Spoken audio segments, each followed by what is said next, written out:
আজ আমার গন্তব্যস্থান কলকাতা ফিশ মার্কেট। আজ রবিবার ভোরবেলা তাড়াহুড়ো করে রেডি হয়ে 4:40 বেরিয়ে পড়লাম গাড়ি নিয়ে কলকাতা ফিশ মার্কেট যাওয়ার উদ্দেশ্যে।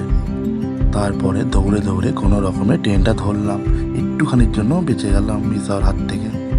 যাই হোক, রে বাবা, সে তো আর এক গল্প শুরু। এই ভোরবেলা সে কি ভিড়, ট্রেনে পা রাখার জায়গাও নেই। তাও কোনো রকম ট্রেনে হিসড়ে দমদম স্টেশনে পৌঁছালাম। তারপরে কি কাণ্ড, 10 মিনিট ধরে বাস স্ট্যান্ডে দাঁড়িয়েছিলাম বাসের অপেক্ষায়। তো তারপরে কোনো রকমের বাস পেলাম, চেপে চুপে ফিশ মার্কেটের সামনে নামলাম। এরপর যা দেখলাম তা দেখে আমি তো পুরো অবাক।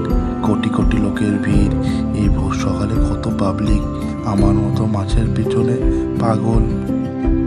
যাই হোক, প্রথমেই চোখে পড়ল লায়লা মজনু, মানে দুইটি মিষ্টি মিষ্টি প্যারট। দেখে মনটা ভরে গেল।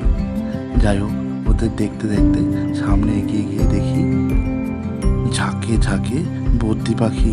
কি দারুণ লাগছিল, মনে হচ্ছিল সব কটা কিনে আনি, কিন্তু রাখবো কোথায়, দেখাশোনা কখন করব, এই সমস্ত কথা ভেবে আর রিস্ক নিলাম না। যাই হোক, এরপর আমি আসল উদ্দেশ্যে লেগে পড়লাম। সামনে ছিল নানা ধরনের goldfish, tiger fish, balloon fish, Shark, আরও কত রকমের কিছু। তারপর আমি দেরি না করে সঙ্গে সঙ্গে আমি যে উদ্দেশ্যে হাঁটে এসেছি তার পেছনে লেগে পড়লাম। আসলে আমি এসেছিলাম 2 পেয়ার প্যারট নিতে, white parrot and blue parrot. তো অনেক খোঁজাখুঁজির পর আমি শেষমেশ পেলাম। এরপর আমি আমার শখের 2 পেয়ার প্যারট নিয়ে প্যাকিং করে সুন্দর করে বেরিয়ে পড়লাম আমি আমার গন্তব্যস্থলে।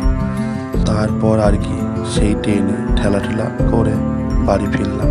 আজকের মতো ভিডিওটা এই পর্যন্তই। নেক্সট ভিডিওতে তোমাদের দেখাবো আমার শখের 2 পেয়ার প্যারটের ব্রিডিং ও অ্যাকোয়ারিয়াম সেট আপ। যদি ভালো লেগে থাকে সাবস্ক্রাইব করে পাশে থাকো। দেখা হচ্ছে নেক্সট ভিডিওতে। এখনকার মতো টাটা।